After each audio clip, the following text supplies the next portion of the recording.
बातमी कोल्हापुरातून। कोल्हापुरात स्वाभिमानी शेतकरी संघटना आक्रमक झाल्या। उपसा बंदी तात्काळ मागे घ्या, राजू शेट्टी यांच्या नेतृत्वाखाली कार्यालयासमोर ही घोषणाबाजी करण्यात आली। दूधगंगा धरण वगळता उर्वरित धरणात मुबलक पाणी साठा आहे। मुबलक पाणी साठा असूनही उपसा बंदीचा आदेश यावेळी देण्यात आला।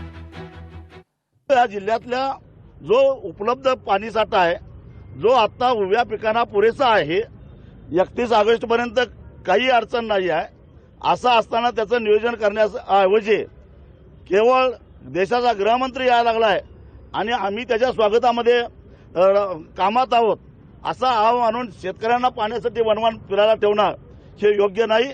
आणि म्हणून मग त्या गृहमंत्र्याला आम्हीही सांगू की आमची परिस्थिती काय आहे आणि त्यामुळेच आम्ही इशारा दिलेला होता की पहिल्यांदा हे पाणी चालू करा, कपाती मागे घ्या, आम्ही पूर्ण सहकार्य करायला तयार आहोत। भिवंडीत 88 जणांना अन्नातून विषबाधा झाली। इंदिरा गांधी स्मृती उपजिल्हा रुग्णालयात उपचार सुरू आहेत। या परिसरात मोठ्या प्रमाणावर आता खळबळ उडाली आहे। तब्बल 88 जणांना विषबाधा झालेला आहे। भिवंडीमधली घटना। महिला पुरुष समान आहेत आणि त्याच्यापैकी 8 जण पिडियाट्रिक आहे, लहान मुलं, त्यांना पिडियाट्रिक वॉर्डमध्ये आपण ऍडमिट केले। त्याचे लक्षणं त्यांना पोटामध्ये दुखणे, त्याच्यानंतर उलटी होणे, उलटीसारखं वाटणे आणि जुलाब होणे ही लक्षणं मुख्यतः आढळतात। काही जणांना ताप पण आहे।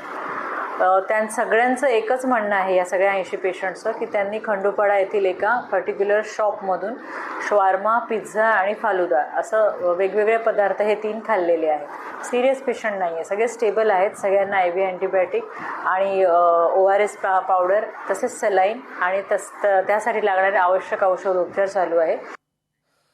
विदर्भाच्या शिक्षक चळवळीचा महामेरू हरपला।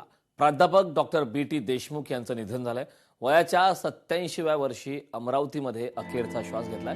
30 वर्ष विधान परिषदेत त्यांचा आवाज गाजला होता। महाराष्ट्रातील एका अभ्यासू आणि निस्पृह संसदीय पर्वाचा अखेर अंत झाला। त्यांच्या पार्थिवावर अमरावतीमध्ये अंत्यसंस्कार केले जाणार आहेत।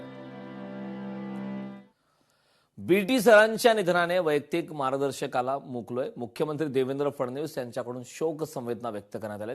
ज्यासाठी संघर्ष केला त्यासाठी जीवन समर्पित असं आयुष्य ते जगले। त्यांच्याकडून वैयक्तिकदृष्ट्या खूप काही शिकायला मिळालं असं मुख्यमंत्री फडणवीस यांनी म्हणत यावेळी श्रद्धांजली व्यक्त केली।